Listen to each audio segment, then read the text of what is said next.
भारतीय रेलवे ने अगले 4 साल में माल ढुलाई से होने वाली आमदनी में 4 गुना इजाफा करने का लक्ष्य रखा है।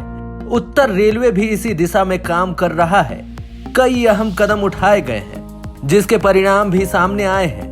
कोरोना काल के दौरान रिकॉर्ड माल ढुलाई की गई है और डेडिकेटेड फ्रेट कॉरिडोर यानी कि डीएफसी का काम पूरा होने के बाद इसमें और तेजी आएगी।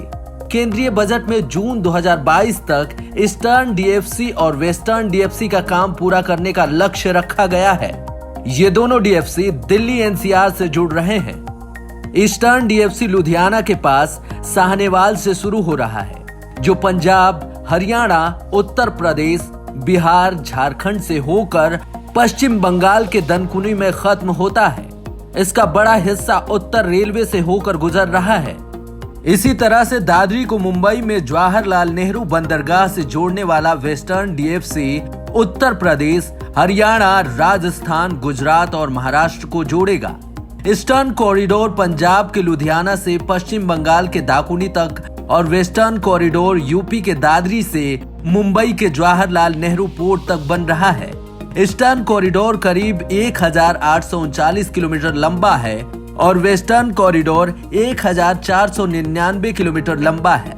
इस प्रोजेक्ट के लिए करीब 10,667 हेक्टेयर भूमि का अधिग्रहण किया जाएगा, जिसका करीब 96% हिस्सा अधिग्रहित हो चुका है। ये जमीन 9 राज्यों के 61 जिलों में ली गई है। ट्रैक पर मौजूदा वक्त में बोझ ज्यादा होने से मालगाड़ी की आवाजाही बाधित होती थी, इसलिए कम समय में ज्यादा माल पहुंचाने के लिए अब 2-3 या इससे भी ज्यादा मालगाड़ियों को एक साथ जोड़कर चलाया जा रहा है। इसके लिए डीएफसी सुविधाजनक है, क्योंकि ये पूरी तरह से मालगाड़ियों के लिए ही है। इस कॉरिडोर पर ज्यादा क्षमता वाली मालगाड़ियों को 100 किलोमीटर प्रति घंटे की रफ्तार से चलाया जा सकता है। फिलहाल इन्हें 35 से 40 किलोमीटर प्रति घंटे की रफ्तार से चलाया जाता है।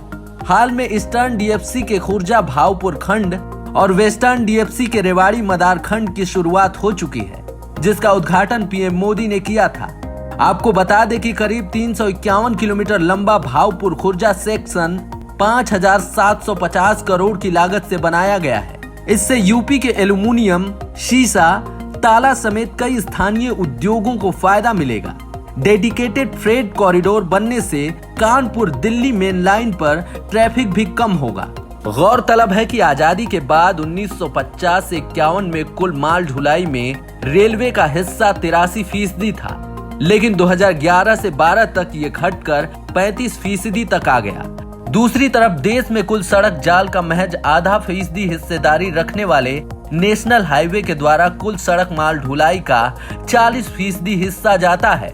इसकी वजह से रेलवे में माल ढुलाई बढ़ाने के प्रयास के तहत ये बड़ा कदम उठाया गया है। देश में बुनियादी ढांचे के विकास पर इस साल भारी निवेश की योजना है। उद्योगों का तेज विकास हो रहा है। बिजली की बढ़ती जरूरतों के लिए कोयले की ढुलाई लगातार बढ़ती जा रही है। इन सब वजहों से माल ढुलाई के लिए अलग से ऐसे लाइन के विकास की जरूरत महसूस हुई, जिन पर सिर्फ मालगाड़ियां चले, ताकि किसी तरह का डिस्टरबेंस न हो और माल तेजी से देश के हर एक कोने तक पहुंच सके।